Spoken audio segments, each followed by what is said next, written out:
So, picture like a massive Category 5 hurricane brewing out in the ocean. Right. Sky's turning purple. The wind is just howling. Exactly. And, you obviously wouldn't see people running down to the beach with a tape measure, No, definitely not. staring at the water, trying to guess the exact height of the incoming waves. That would be completely absurd. Yeah. I mean, you board up your windows, you secure the power grid, Yeah, you take action. you elevate the critical infrastructure. Yeah. Basically, you prepare for impact.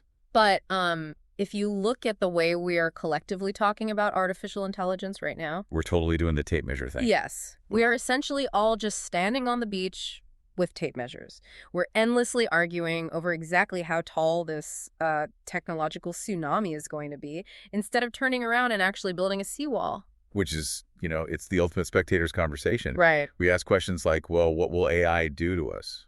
Or, will it displace my industry by 2028? Like we have no say in the matter. Exactly.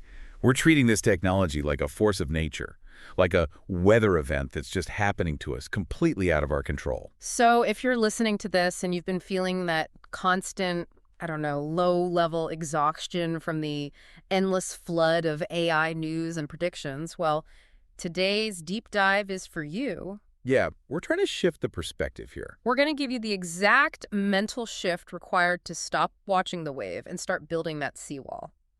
We're pulling from this really fascinating essay, Architecting the Cognitive Revolution, and the accompanying book, The Cognitive Revolution. Both really great sources. Truly.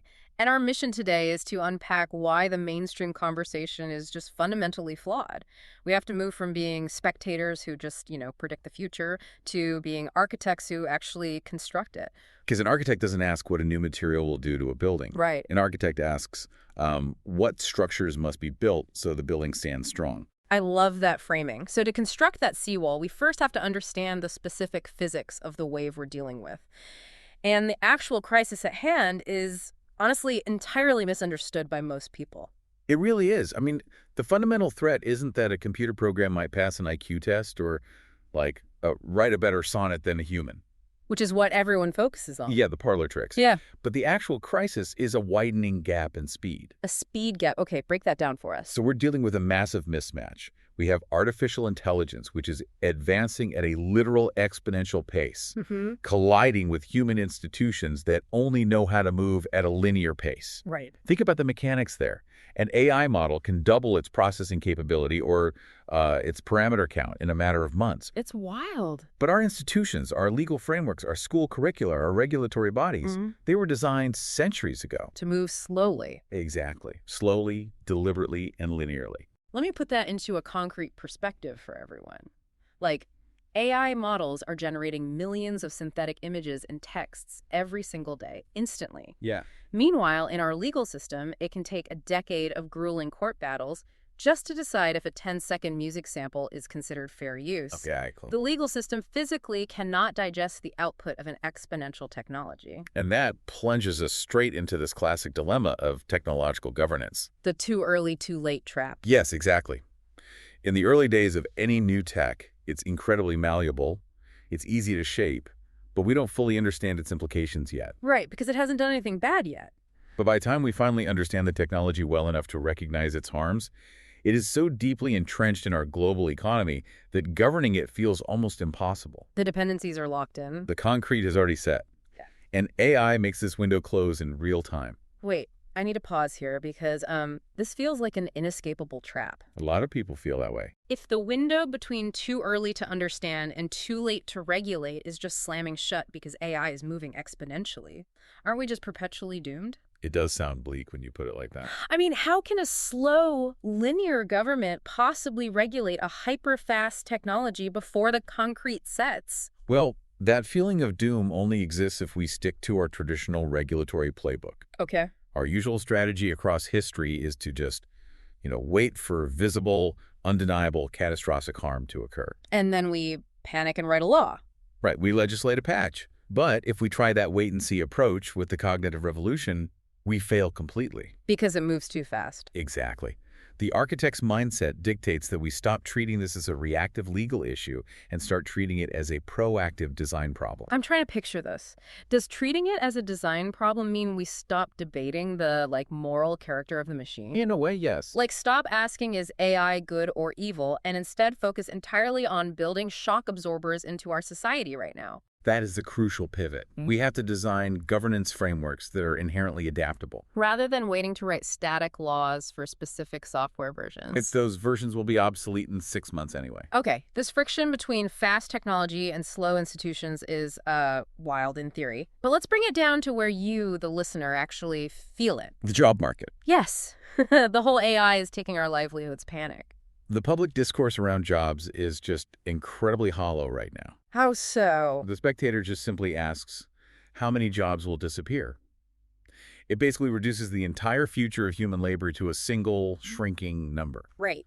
But AI is actually reorganizing work through 3 simultaneous parallel paths: displacement, augmentation, and creation. Okay, displacement is the obvious one, right? Yep. Automating routine, repetitive tasks outright. Yeah, a machine just doing the job. And augmentation is where a human worker uses the machine to become 10 times more productive. And then creation is the emergence of entirely new industries, like prompt engineering or AI auditing that didn't even exist 3 years ago. Precisely. And if you only focus on displacement, you're missing the structural earthquake happening underneath. Wow, earthquake is a good word for it. Because the real damage is not falling evenly. It isn't necessarily hitting the senior executives or the manual laborers first. Who is it hitting? It is hollowing out the entry-level desk job, Oh, wow. the junior financial analyst, Yeah. the first-year coder writing boilerplate code, the paralegal reviewing basic contracts. I think about my first job out of college. I mean, I was fetching coffee, sure, but I was also taking notes in meetings and making these absolutely terrible spreadsheets. We've all been there. I made so many low-stakes mistakes. But that is the exact place where I learned how my boss actually thought. Exactly. I learned the unwritten rules of the industry. If an AI can generate a flawless spreadsheet on day one and summarize the meeting instantly, where does a 22-year-old go to make safe mistakes? That's the scary part. They don't have a place to go. Yeah. AI is effectively pulling up the professional ladder. Yeah. Those entry-level jobs were never just economic transactions, right? They were the training grounds for human judgment. It's like a major corporation firing all its interns and junior staff today to save a few $1 million. Which they are doing. And then acting shocked 5 years from now when there are 0 senior experts available to hire or promote. And we really have to consider who this hurts the most. It amplifies existing inequalities massively. Because not everyone has a safety net. Right. The groups who don't have the generational wealth or the financial runway to just take 2 unpaid years off to retrain, they're the ones left stranded when that bottom rung vanishes. Let me play the historical skeptic here for a second, because we hear this counter-argument constantly. Why know the one? Right. People love to point back and say, look, the Industrial Revolution displaced the weavers and the farmers, and society survived. Yeah, we got weekends. Exactly. We ended up with weekends, better living standards, new jobs were created.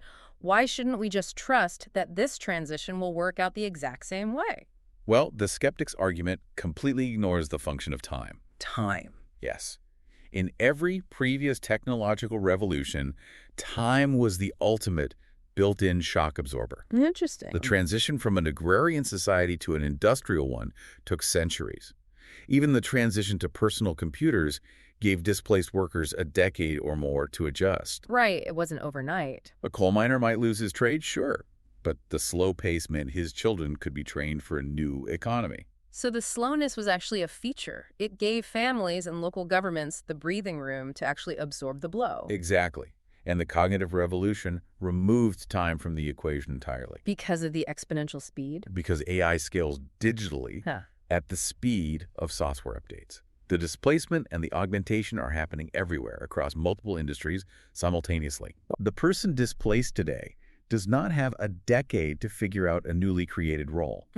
By the time they master the new skill, the AI has already updated and transformed that new role as well. Which totally reframes how maddening that casual advice we always hear is. Which advice? When pundits go on TV and say, oh, just learn to use AI, everyone needs to become an entrepreneur. Oh, yeah. That's incredibly frustrating. They're basically just quietly shifting a massive civilization-scale burden onto the shoulders of an individual who literally has no time to catch up. You cannot expect individuals to single-handedly out-train an exponential curve. It's impossible. It is. The response has to be structural. If time can no longer absorb the shock organically, our institutions must deliberately build artificial shock absorbers. Okay, so what does a structural shock absorber actually look like in practice? Does it mean like universal basic income, or is it something else? UBI is one idea, but the authors focus on a fundamental rewiring of our infrastructure. Lifelong learning can no longer be a meaningless corporate buzzword.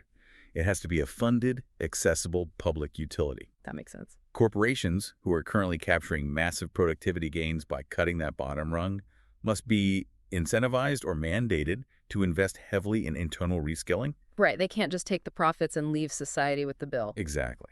And furthermore, labor unions must evolve from merely resisting technological implementation to proactively bargaining over the design and deployment of these tools in the workplace. So we have to build the structures to handle the wave.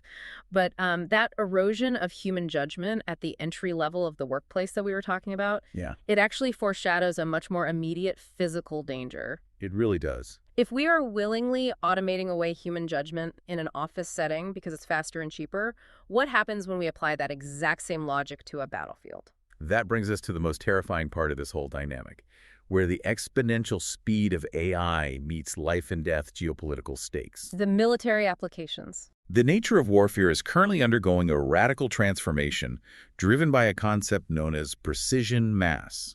Precision mass. So instead of a military spending $2 billion on a single exquisite fighter jet with a human pilot, They can manufacture a massive swarm of 10,000 drones that cost as much as a used Honda Civic. that's horrifying. And they're all guided by AI to strike targets simultaneously. Because these massive swarms are driven by artificial intelligence, the decision cycles in conflict are compressing. Completely compressing. The time it takes to observe a battlefield, identify a threat, decide on a course of action, and execute a strike is shrinking down to machine speed. Wow. We are rapidly approaching scenarios where lethal decisions happen faster than a human brain can physically process the information. So the human role in the use of force is being completely erased by the demand for speed. Yes. And the mainstream conversation around this is paralyzing. We are stuck in this terrible false binary. The treaty or doom binary. Right. We either have to cross our fingers and hope for a magical, flawless global treaty where every nation agrees to ban AI weapons, which, let's be honest, feels incredibly naive. Highly unlikely. Or we just throw our hands up in total doom and accept the killer robots. And that treaty or doom framing is incredibly toxic Why? because it serves as an excuse to avoid the hard work of actual governance. There is a profound observation in the frameworks we are discussing. Despair is often just surrender with better vocabulary. Despair is surrender with better vocabulary. Wow, that hits hard. It's true, though. So if we reject both the magical treaty and the doom, what does the architect do? The architect recognizes that global governance doesn't only exist in grand treaties signed in Geneva. Okay, where does it exist? Governance lives in specific, unglamorous design requirements. The urgent mandate is to deliberately engineer what is called the human pause. The human pause. Yes. Yes. We have to look at these autonomous systems and ask, where must the architecture physically stop and demand human engagement? Well, how do you actually enforce a human pause, though? I'm trying to picture this mechanism. It's about procurement. Are we talking about coding a literal failsafe into a drone swarm's operating system where it physically cannot lock onto a target or deploy a weapon without a human operator thumbing, like a biometric key, a hardwired bottleneck? That is exactly what it looks like. It is a hardwired cryptographic requirement built into the procurement standard. Oh, I see. You demand that defense contractors physically cannot sell a system to the military unless human accountability is baked into the silicon and the software. But let me push back on the military strategy here. Sure. If nations are locked in a hyper-competitive arms race, won't adding a human pause intentionally slow a military down? That's the common fear. I mean, how do you convince a defense department to deliberately install a speed bump when they know a rival nation might just strip all the brakes off their own drones to gain a speed advantage? It's a highly competitive environment, absolutely. But preserving the human pause isn't about installing an arbitrary speed bump just for ethical posturing. What is it about then? It is about maintaining strategic control. If a military strips away all human judgment to achieve maximum machine speed, they aren't just moving faster, they are introducing catastrophic unpredictability into their own ranks. Like friendly fire. Exactly. An autonomous swarm, without human oversight, can misinterpret data, escalate a border skirmish into a full-scale war in 3 seconds, or turn on friendly assets. That is terrifying. You maintain the human bottleneck, because unpredictability is the ultimate strategic liability. You don't need a global treaty to enforce a standard of safety within your own supply chains. You do it because an unguided missile is just as dangerous to the person firing it. Precisely. Speaking of this global competition, there is a glaring blind spot in how we talk about the AI arms race. The media constantly frames this as a heavyweight boxing match strictly between Washington and Beijing. And that framing is one of the most dangerous intellectual traps we face. Why is it so dangerous? Because it effectively erases 85% of the human population from the conversation entirely. The nations of Africa, Latin America, and much of Asia are largely treated as passive spectators, or worse, just a geopolitical prize to be won by whichever superpower builds the best data centers. But they're absolutely not passive spectators. Looking at the global landscape, there is a deep, historically rooted fear across the global south. Yes, very much so. They're watching the rollout of artificial intelligence and seeing a new version of a very painful, very familiar pattern emerging. It's being called Extraction 2.0. Right. In past centuries, the extraction was centered on physical resources, minerals, agriculture, human labor. And now? In the cognitive revolution, the raw material is data.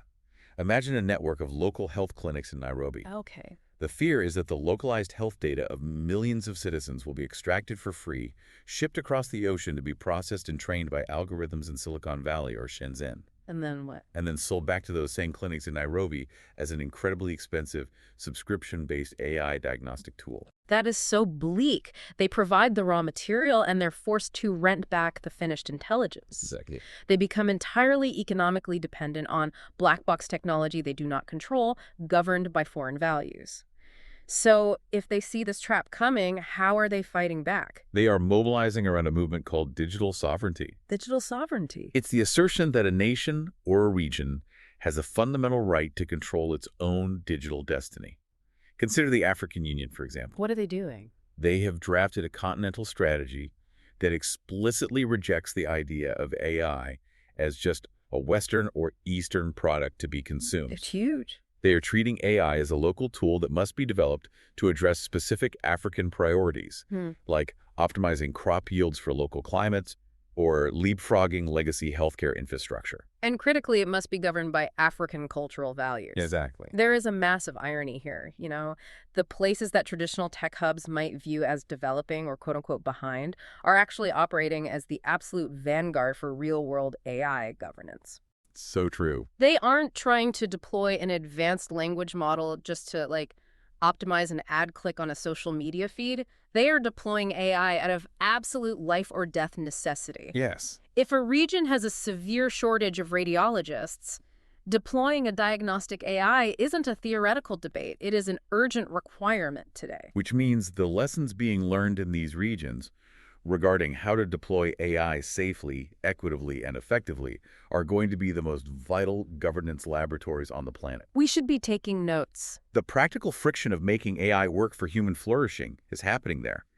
If the traditional power centers ignore these regions, they aren't just committing a moral failure. What else are they doing? They are actively blinding themselves to the most important innovations in technological governance. To think that the rules of the future are only being written in the halls of Washington or Beijing is completely missing the actual story. This push for digital sovereignty across the globe encapsulates the entire thesis of the architect's mindset. We must stop waiting to inherit the rules and start writing them ourselves. And that brings us full circle, moving from prediction to construction. The era of sitting around, sharing articles, and passively guessing what AI will do to us has to end. That's to end now. But I want to pause and address you, the listener, directly here. For the person listening to this on their morning commute or while walking the dog, someone who isn't a CEO of a tech company and isn't a politician writing international law, how does an everyday person adopt an architect's mindset? They can't unilaterally rewrite a defense procurement standard. Well, the architect's mindset scales down to every level of society. It means demanding structural changes within your own sphere of influence.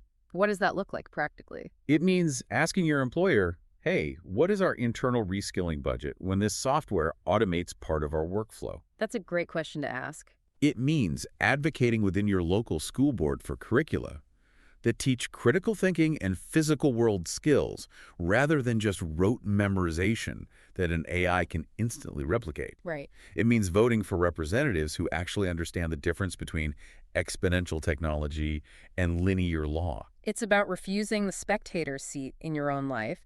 We have a mandate to govern. Yes, we do. We have to build institutions capable of adapting at speed. We have to proactively fund the shock absorbers that catch people when the bottom rung of the ladder is pulled up. Absolutely. We have to demand the hardwiring of the human pause in our defense systems. And we must ensure that the global majority actually has a hand in shaping the digital sovereignty of the future. Because none of these outcomes are predetermined by the code itself. AI is not a forecast we simply have to predict accurately. It's a structure. It's a structure we have the agency to build. As we wrap up this deep dive, I want to leave you, the listener, with a final, slightly provocative thought to mull over. It goes back to that idea of the broken professional ladder we discussed earlier. If artificial intelligence completely automates away all of those entry-level, routine, mundane cognitive tasks. The safe places to make mistakes. Right, the exact crucibles where generations of human beings quietly built their professional intuition, where they literally learned how to think, how to judge, and how to navigate failure. Yeah. What happens to human judgment itself in the long run? If tomorrow's leaders never have to struggle through the tedious work that teaches them the unwritten rules of reality, will the architects of the future even know what a structurally sound human decision looks like? Wow. Something to think about as you go out and build your seawall. That is a profound question, and it perfectly underscores why we cannot afford to just watch the wave roll in. Thank you so much for joining us on this deep dive. If you want to keep exploring these frameworks and understand the specific blueprints for this transition, I highly recommend checking out the author's Substack or picking up their book, The Cognitive Revolution, where they break all of this down in much more granular detail. It's a fantastic read. Until next time, stop watching the wave and start building.